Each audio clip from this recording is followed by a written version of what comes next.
ক্ষমা পাওয়ার জন্য কোন ব্যক্তি যদি এক হাত অগ্রসর হয়, তাকাররাবতু ইলাইহি যারান, আল্লাহ ক্ষমা করে দেওয়ার জন্য এক গজ মানে 2 হাত অগ্রসর হন। ইজা আতানি মাশিয়ান, ক্ষমা পাওয়ার জন্য কেউ যদি আল্লাহর দিকে হেঁটে হেঁটে যায়, আল্লাহ তাআলা বলছেন ওই ব্যক্তিকে ক্ষমা করে দেওয়ার জন্য আমি আল্লাহ দৌড়াতে শুরু করে দেই। আল্লাহর কোন বান্দা ক্ষমা পাওয়ার জন্য যদি আধাত এক বিগত যদি অগ্রসর হয়, ক্ষমা করার জন্য আল্লাহ অগ্রসর হন 1 হাত। ক্ষমা পাওয়ার জন্য যদি 1 হাত অগ্রসর হয়, আল্লাহ অগ্রসর হন 2 হাত। ক্ষমা পাওয়ার জন্য যদি কোনো ব্যক্তি হাঁটে, ক্ষমা করে দেওয়ার জন্য আল্লাহ দৌড়ান। হাদিস এই জায়গায় শেষ হয়ে গেছে।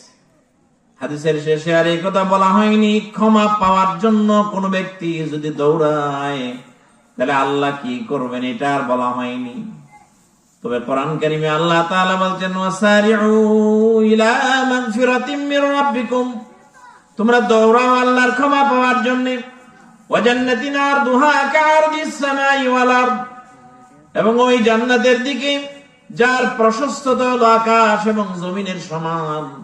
আকাশ থেকে জমিনের দূরত্ব যত বেশি, জমিন থেকে আকাশের দূরত্ব যত বেশি, এটা হলো ওই ব্যক্তিকে যে জান্নাত দেওয়া হবে ওই জান্নাতের প্রশস্ততা হলো এই পরিমাণ।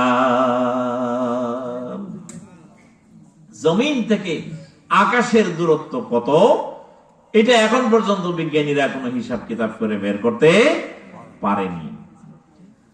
চাঁদের একটা দূরত্ব, আনুমানিক দূরত্ব আলোকবর্ষ বের করা সম্ভব হয়েছে। পৃথিবী থেকে সূর্যের দূরত্ব কত, এটা বের করা সম্ভব হয়েছে। কিন্তু আসলে সত্যিকার অর্থে আকাশের দূরত্ব কত, এটা এখন পর্যন্ত বের করা সম্ভব হয়নি। কারণ আকাশ যে আছে, মুসলিম বিজ্ঞানী ছাড়া বাকি বিজ্ঞানীরা এটা স্বীকারই করে না যে আসলে আকাশ বলতে কিছু নাই, অনেক দূর তো, এই জন্য এরকম নীলে নীলে দেখা যায়। প্রিয় ভাইরা আমার, এই জন্য আল্লাহ রাব্বুল আলামিন সামা সামা কোরআন কারীমে বারবার এই শব্দগুলো ব্যবহার করেছেন। আল্লাহ রাব্বুল আলামিন যেহেতু বলছেন আকাশ আছে, শুধু এক আকাশ নয়, সাবা সামাওয়াত, 7টি আকাশের সুসংবাদ কোরআন কারীমে আল্লাহ যেহেতু দিয়েছেন, নিঃসন্দেহে আমরা বিশ্বাস করি আকাশ আছে না নাই? আরো জোরে বলেন, আছে না নাই? বিজ্ঞান তো এমন অনেক জিনিসই বের করতে পারে নাই এখন পর্যন্ত। কোরআনের অনেক আয়াতের তাফসীরও করা সম্ভব হয় নাই, দূর ভবিষ্যতে হয়তো হবে।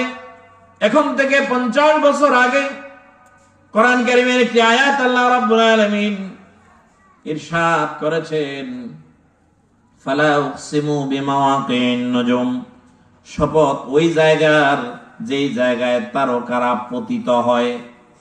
এই আয়াতের ব্যাখ্যা, আয়াতের তাফসীর এখন থেকে 50 বছর আগে যারা ছিলেন তারা বুঝতেই পারেন নাই, হুবহু ওই আয়াতের উপর ঈমান রেখেছেন, ইন্তেকাল করেছেন। এখন বিজ্ঞানীরা ব্ল্যাক হোল আবিষ্কার করেছে। ছোট বাচ্চারা চকলেট মুখে দিলে পরে যেমন 20 মিনিট 10 মিনিট পরে চকলেট শেষ হয়ে যায়, ব্ল্যাক হোল নামে এমন একটি গর্তের আবিষ্কার বিজ্ঞানীরা করেছে, যে জায়গায় তারকারাজি ঘুরতে ঘুরতে অসংখ্য তারকা একসাথে ওই গর্তের ভিতরে যায় পড়ে। আর পড়ার পরে ছোট বাচ্চারা চকলেট খায়া চুষে যেমন শেষ করে দেয়, ব্ল্যাক হোল ওই তারকারাজি ওই গ্রহ নক্ষত্র গুলোকে এভাবেই শেষ করে দেয়। বিশাল সৃষ্টিরাজি আল্লাহ। সূর্যের আলো, সকালবেলা সূর্য উঠলে আমরা সূর্যের আলো দেখতে পাই, যে আলোর গতি প্রতি সেকেন্ডে 1,86,000 মাইল, প্রায় 2 লক্ষের কাছাকাছি গতি। এমন অনেক তারকারাজি আছে, গ্রহ নক্ষত্র আছে, পৃথিবী সৃষ্টির পর থেকে সে আলো দিয়ে যাচ্ছে, এখন পর্যন্ত পৃথিবীতে তার আলো এসে পৌঁছে নেই। তাহলে কত দূর, কি বিশাল সৃষ্টি আল্লাহ। আল্লাহ রাব্বুল আলামিন সে মহান রব, রব্বুল ইজ্জত ওয়াল জালাল। আল্লাহ রাব্বুল আলামিন বলছেন, আল্লাহর কোন বান্দা যদি ক্ষমা পাওয়ার জন্য দৌড়ায় তাহলে কি হবে? রাসূল করিম সাল্লাল্লাহু আলাইহি সাল্লামের সাহাবীরা ক্ষমা পাওয়ার জন্য দৌড়িয়েছেন। এজন্য আল্লাহ তাআলা দুনিয়ায় থাকতেই তাদেরকে জান্নাতের সুসংবাদ দিয়ে দিয়েছে। দুনিয়ায় থাকতেই জান্নাতের সুসংবাদ পেয়েছেন। আপনারা জানেন এমন কয়জন? কথা বলেন না কেন বাকিরা? কয়জন? আজকে এই আকীদা পরিষ্কার করে যাবেন। 10 জন না, 10 জনকে বলা হয় আশারায়ে মুবাশশারা, প্রসিদ্ধ 10। যখন বলা হয় প্রসিদ্ধ 10, তাহলে বোঝা যায় যে আরো আছে। এই আশারায়ে মুবাশশারার ভিতরে নাম নাই হাসান হোসাইনের, অথচ আল্লাহর নবী জুমার খুতবায় দাঁড়ায় হাসান হোসাইনের ব্যাপারে বলছেন সাইয়্যিদু শাবাবি আহলিল জান্নাহ। হাসান এবং হোসাইন যে জান্নাতে যাবে, শুধু জান্নাতে যাবে না, জান্নাতের সব যুবকদের সর্দার হবে হাসান হোসাইন। হাসান হোসাইনের নাম আশারায়ে মুবাশশারার ভিতরে নাই। খাদিজা রাদিয়াল্লাহু আনহার নাম আশারায়ে মুবাশশারার ভিতরে নাই। খাদিজা রাদিয়াল্লাহু আনহা পরকালের ওয়াজ শোনার পরে, আল্লাহর নবীর কাছ থেকে কবর আযাবের আলোচনা শোনার পরে তিনি এত বেশি কেঁদেছেন, রাসূল সাল্লাল্লাহু আলাইহি সাল্লামকে বললেন, ইয়া রাসূলুল্লাহ, কবরে তো আর পার পাওয়া যাবে না।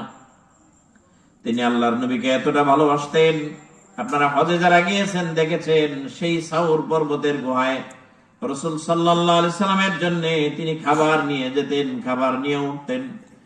তেজস্বী একজন পুরুষ মানুষ, সুঠাম দেহের অধিকারী, মধ্যম বয়সী কোন মানুষ যদি এখনো জাবালে নূরে সেই জায়গায় যদি উঠে মাঝখানে একবার বিশ্রাম না নিয়ে উঠতে পারে না।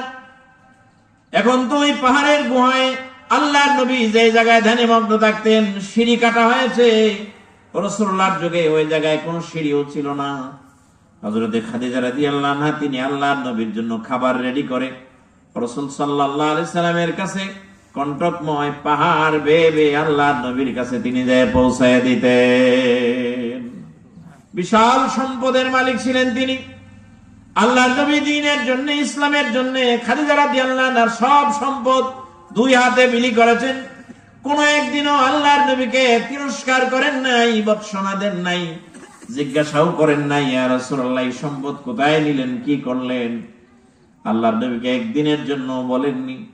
কবর আযাবের ভয়াবহতার কথা শুনে তিনি যখন কাঁদলেন, আল্লাহর নবী তখন বলছিলেন, যাও তোমার কবরের জন্য, কবরে যাতে করে আযাব না হয়, কঠিনতা যেন তৈরি না হয়, তোমার কবরের প্রশ্নের জবাব দেওয়ার জন্য আমি নবী মুহাম্মদুর রাসূলুল্লাহ তোমার জন্য একটা ব্যবস্থা করে দেব।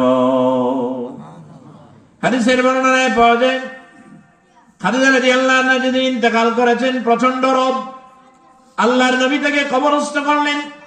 কবরে দেওয়ার পরে রাসূলুল্লাহর আদত ছিল, আল্লাহর নবীর অভ্যাস ছিল, কবরে দেওয়ার পরে আল্লাহর নবী দ্রুত কবরের পাশ থেকে সরে আসতেন।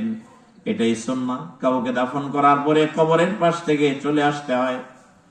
রাসূল সাল্লাল্লাহু আলাইহি সাল্লাম ওই দিন আসেন না, দাঁড়ায় আছেন।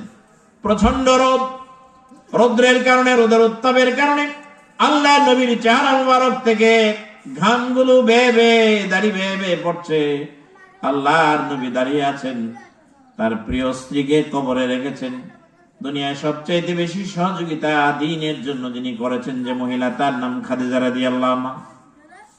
জীবদ্দশায় হযরত জিবরীল আলাইহিস সালাম এসে সালাম জানিয়েছেন, যাকে জিবরীল এসে বলছেন, ইয়া রাসূলুল্লাহ, খাদিজা রাদিয়াল্লাহু আনহাকে আল্লাহ নিজে সালাম দিয়েছেন। আল্লাহর নবী কবরে রাখার পরে দাঁড়ায় আছেন। হযরত জিবরীল আলাইহিস সালাম এসে আল্লাহর নবীকে বললেন, ইয়া রাসূলুল্লাহ, খাদিজার জন্য কবরের প্রশ্নের জবাব নিয়ে টেনশন করার কোনো কারণ নাই, আপনার এখানে দাঁড়িয়ে থাকার দরকার নেই, তার কবরটাকে সহজ করে দেওয়ার জন্য আল্লাহই যথেষ্ট। উনার নামও আশারায়ে মুবাশশারার ভিতরে নাই। রাসূলুল্লাহ মসজিদে বসা, একজন সাহাবী এলেন, বলছেন, ইয়া রাসূলুল্লাহ, আমি পেশায় ছাগল চড়াই। আপনারা কি আমার কথা বুঝতে পারতেছেন? কষ্ট হচ্ছে নাকি আপনাদের? ইয়া রাসূলুল্লাহ, আমি ছাগল চড়াই, আপনি আমাকে এমন কিছু আমলের কথা বলেন, এরপরে জান্নাতে যাওয়ার জন্য আর কারো কাছে কোনোদিন যেন জিজ্ঞাসা করা না লাগে। রাসূল সাল্লাল্লাহু আলাইহি সাল্লাম বললেন, দিনে এবং রাতে 5 ওয়াক্ত সালাত আদায় করবে। কয় ওয়াক্ত? ওই লোকটা জিজ্ঞেস করলো, ইয়া রাসূলুল্লাহ, 5 ওয়াক্তের বাইরে আরো কোনো ফরজ নামাজ আছে কিনা? আল্লাহর নবী বললেন লা ইল্লা আন তাতাওয়া, ফরজ নামাজ নাই, চাইলে কিছু নফল নামাজ তুমি পড়তে পারো। আল্লাহর নবী বললেন 1 মাস রমজান মাসে তুমি রোজা রাখবে।